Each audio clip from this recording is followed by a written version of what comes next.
Welcome to our channel. Today we're diving into a chilling topic, the top 5 serial killers with the most victims. Viewer discretion is advised. In the animal kingdom, predators often kill out of necessity for survival. Theirs is a world of instinct and stark reality. But within the human species there exists a darkness, a depravity that defies such primal understanding. We call them serial killers. These individuals operate with a chilling detachment, often preying upon the most vulnerable among us. Their motives, a tangled web of psychology and circumstance, remain difficult to fully comprehend. Join me now as we explore the lives and crimes of 5 individuals who stand as a stark reminder of the dark potential that lies dormant within our species. The lush, mountainous, coffee-growing region of Colombia seems an unlikely setting for such horror. Yet it was here that Luis Garavito, known as the Beast, stalked his victims. From 1992 to 1999, Garavito confessed to the murders of 138 young boys, their ages ranging from 8 to 16. He would approach them on the streets, often disguised as a beggar or a monk, luring them with promises of food, money, or work.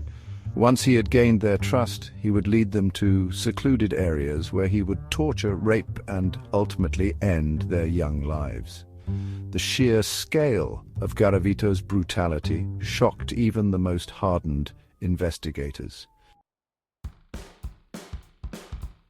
Our journey into darkness takes us across the Andes Mountains to the heart of South America, where another predator, Pedro Alonso Lopez, earned a chilling moniker, the Monster of the Andes. Lopez's reign of terror targeted young girls, often those living in poverty and on the margins of society. He would abduct them, sometimes in broad daylight, subjecting them to unimaginable horrors before ultimately taking their lives. His own estimates of his victims vary, but authorities believe he may be responsible for the deaths of over 300 girls across Colombia, Ecuador, and Peru. Even today, the true extent of his crimes remains shrouded in mystery. Chapter 3. Javed Iqbal, a nation shaken. In 1999, the bustling city of Lahore, Pakistan, became the backdrop for a crime so horrific it sent shockwaves across the nation.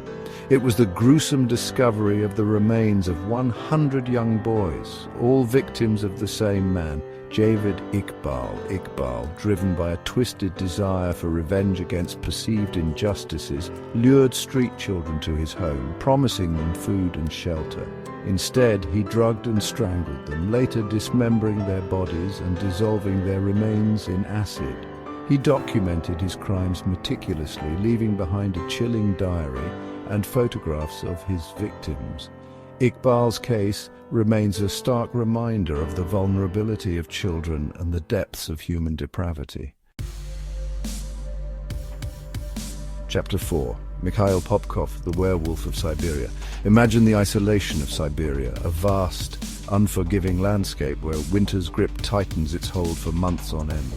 It was here in the city of Angarsk that Mikhail Popkov, a former police officer, donned a mask of normalcy while harboring a dark secret.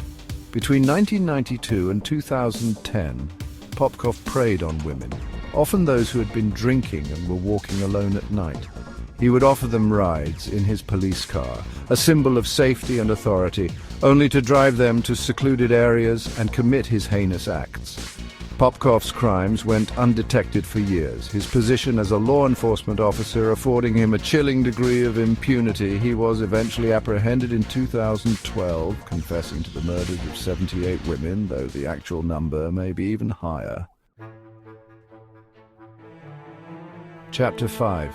Andrei Chikatilo, Terror in Rostov. Our final descent takes us to the Soviet Union, where Andrei Chikatilo, known as the Butcher of Rostov, left a trail of blood and terror in his wake. Between 1978 and 1990, he brutally murdered at least 52 victims, mostly women and children.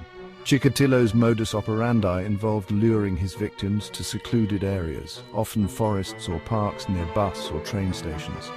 He would bind and torture them, inflicting horrific injuries before ultimately killing them. His crimes, committed during a time of political and social upheaval in the Soviet Union, instilled widespread fear and exposed the shortcomings of the Soviet criminal justice system.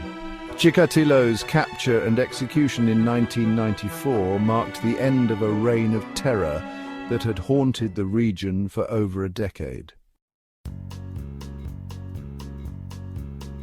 Outro, a shared responsibility. Thank you for watching. If you found this video informative, please like, share and subscribe for more content. Stay safe and take care. The stories of these 5 individuals, while deeply disturbing, offer a glimpse into the darkest corners of human behavior. They remind us that evil can lurk in the most unexpected of places, and that even in a world striving for progress and understanding, darkness persists. However, by confronting these uncomfortable truths, by studying the motivations and patterns of those who commit such horrific acts, we can strive to better understand and prevent such tragedies from occurring in the future.